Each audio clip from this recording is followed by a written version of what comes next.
हरे कृष्णा। मेरा सभी भक्तों को दंडवत प्रणाम। अब मैं आपको कार्तिक मास का विस्तृत महत्व और महिमा का धार्मिक ग्रंथों, पुराणों और लोक परंपराओं के अनुसार विस्तार से बता रही हूँ। ये वही विस्तृत कथा जो पहले भाग में थी, अब पूरे भावार्थ और गहराई के साथ बताने जा रही हूँ। कार्तिक मास का महत्व। कार्तिक मास हिंदू पंचांग के अनुसार अश्विनी पूर्णिमा से लेकर कार्तिक पूर्णिमा तक का समय होता है।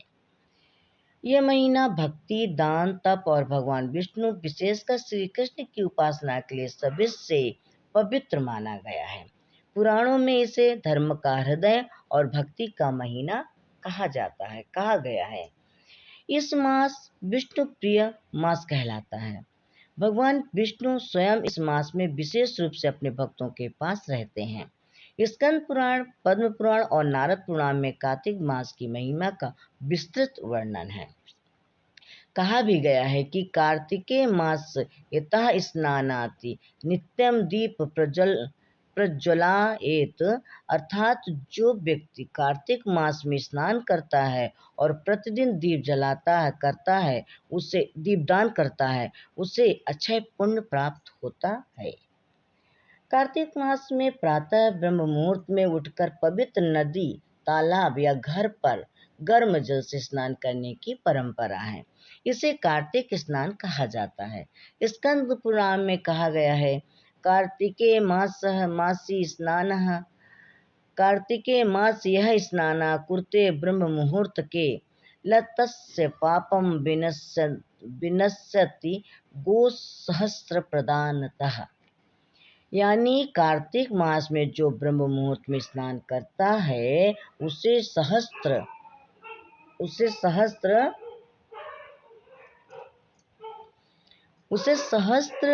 गोदान के बराबर पुण्य मिलता है। कार्तिक मास की सबसे प्रमुख विशेषता है दीपदान। तुलसी माता, भगवान विष्णु, श्री कृष्ण या राधा दामोदर के आगे दीपक जलाना। कहा गया है कि एक दीपक में इस माह में यदि श्रद्धा से जलाया जाए तो ये अनेकों जन्मों के पापों को नष्ट कर देता है। कहा भी गया है, पद्म पुराण में उल्लेख है इसका, दीप दानम सम नास्ति कार्तिके मासी भारत एन यम लोकम मिच्छेत तम लभेत न संशय। अर्थात कार्तिक मास में दीपदान से बढ़कर कोई दान नहीं। इससे मनुष्य जिस लोक की इच्छा करता है उसे वह प्राप्त होता है। इस मास में तुलसी पूजा को बहुत श्रेष्ठ माना गया है। तुलसी माता को जल, फूल, दीप और नैवेद्य अर्पण करने से घर में पवित्रता और शांति आती है। तुलसी विवाह कार्तिक शुक्ल एकादशी या द्वादशी का विशेष दिन रूप से महत्वपूर्ण होता है। ये दिन भगवान विष्णु और तुलसी देवी के विवाह का प्रतीक है। तुलसी माता की आरती करना, दीप जलाना और तुलसी के चारों ओर परिक्रमा करना अत्यंत शुभ माना जाता है। इस महीने हरि भक्ति, रामायण, भागवत कथा, गीता पाठ, कीर्तन आदि करने का फल अनंत गुना बढ़ जाता है। इस श्रीमद्भगवत महापुराण में कहा गया है, कार्तिक मास से यह श्रावयेत भागवतम विष्णुलोकम सयानि याति न संशय। यानी जो व्यक्ति इस मास में श्रीमद्भगवत कथा सुनाता या सुनता है वह लोक को प्राप्त करता है। दामोदर अष्टकम का पाठ करना भी विशेष रूप से फलदायी माना जाता है।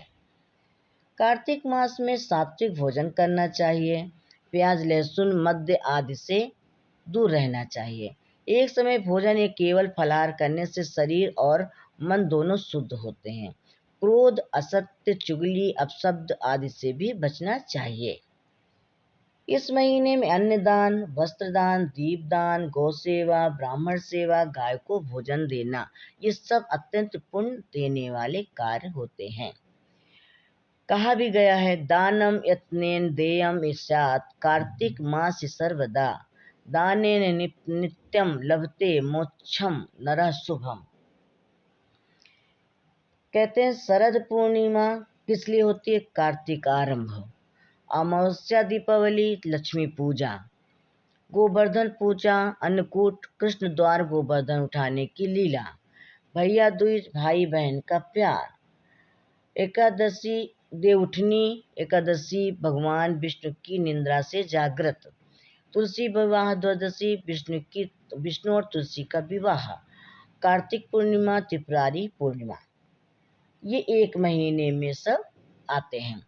कार्तिक मास श्री कृष्ण की विशेष लीला दामोदर लीला। इस माह में श्री कृष्ण की दामोदर लीला विशेष रूप से पूजी जाती है। जब यशोदा माता ने कन्हैया को माखन चुराने या उखल से बांध दिया था, उसी दिन को दामोदर उत्सव कहा जाता है।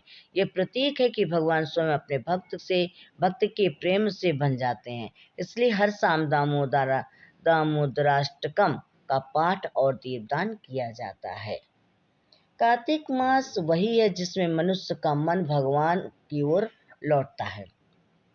ये महीना दीप स्नान, दान, कथा और भक्ति का संगम है। जो इस मास में सच्चे मन से आरती करता है, उसका हर पाप नष्ट होकर पुण्य बन जाता है।